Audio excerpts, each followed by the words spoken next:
السلام عليكم ورحمة الله. الحمد لله رب العالمين والصلاة والسلام على سيد الأنبياء والمرسلين وعلى آله وصحبه أجمعين ومن تبعهم بإحسان إلى يوم الدين. أما بعد فأعوذ بالله من الشيطان الرجيم. بسم الله الرحمن الرحيم. আমরা গত পর্বে সকল জ্ঞানের সারাংশ ইয়াকা না'বুদু ওয়া ইয়াকা নাস্তাঈন সম্পর্কে আলোচনা করেছিলাম। এই আয়াতটির তাফসীর এতটাই বেশি যে ইসলামিক স্কলার ইবনুল কাইয়িম রাহিমাহুল্লাহ তাআলা শুধুমাত্র এই আয়াতের উপর তাফসীর করে 3 খণ্ডের একটি কিতাব মাদারিজুস সালিকিনা বাইনা মানাজিলি ইয়াকা না'বুদু ওয়া ইয়াকা নাস্তাঈন কিতাবটি লেখেন। সত্যি পবিত্র কোরআনুল কারীম এমন একটি কিতাব যার আয়াতের উপর যদি আমরা রিসার্চ করি তাহলে একের পর এক ইনফরমেশন দিতেই থাকে, যা আমাদের অনুধাবনের দরজাগুলো খুলে দেয় এবং আমাদের জ্ঞানের পরিধিকে বাড়িয়ে দেয়। যেহেতু পুরা কোরআন শরীফের সারাংশ হচ্ছে ইয়াকা না'বুদু ওয়া ইয়াকা নাস্তাঈন, তাই এই আয়াতের উপর ভিত্তি করে আমরা পুরা কোরআন শরীফের সারাংশকে দুটি বাক্যে বলার চেষ্টা করব। 1 number, accept Allah as master and accept yourself as slave. আল্লাহকে রব বলে স্বীকৃতি দেওয়া এবং নিজেকে আল্লাহর গোলাম বা আল্লাহর দাস বলে স্বীকৃতি দেওয়া। আমাদের দাস সম্পর্কে বুঝতে হবে। দাস এবং স্বাধীন ব্যক্তির মধ্যে কি পার্থক্য? স্বাধীন ব্যক্তি তার মন মতো কাজ করতে পারে, কিন্তু একজন দাস তার মন মতো কাজ করতে পারে না, বরং মালিকের অধীনে থেকে তাকে কাজ করতে হয়। ঠিক আমরা আল্লাহর দাস এবং আল্লাহ আমাদের মালিক। আমাদের সম্পর্ক হবে এমন, আমরা আমাদের মন মতো কাজ করতে পারবো না, বরং আমরা আমাদের ইচ্ছাকে আল্লাহর সামনে সমর্পণ করাই হচ্ছে ইবাদত।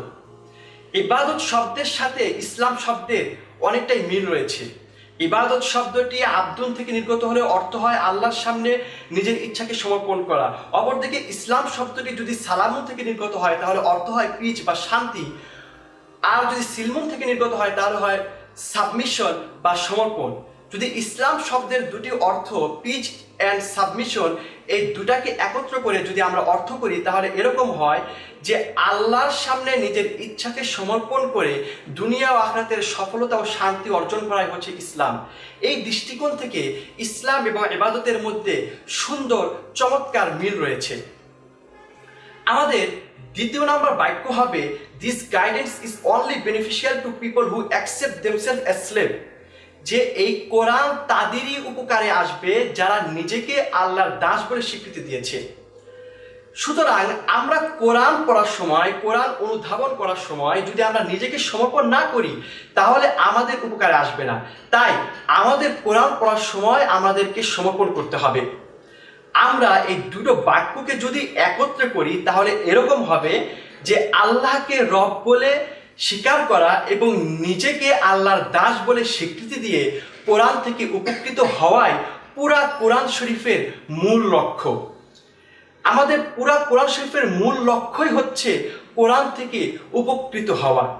ইট সাউন্ডস ভেরি সিম্পল, এটা অনেক সহজ লাগে, কিন্তু এই আয়াতের উপর আমাদের মৃত্যু পর্যন্ত আমল করতে হবে। প্রতিটি মুহূর্তে শয়তান আমাদের পথভ্রষ্ট করার জন্য চেষ্টা করবে, কিন্তু আমাদের মৃত্যু পর্যন্ত এই সংগ্রাম চালিয়ে যেতে হবে। এই আয়াতকে আরেকটু ভালোভাবে জানার জন্য আমাদের সূরাতুল ফাতিহা সম্পর্কে বেসিক জানতে হবে। আমরা পরবর্তী ভিডিওতে সূরাতুল ফাতিহার উপর আলোচনা করে এই আয়াতের উপর আরেকটু জানার চেষ্টা করব ইনশাআল্লাহ। সে পর্যন্ত আমাদের সাথেই থাকুন। ওয়া মা আলাইনা ইল্লাল বালাগ।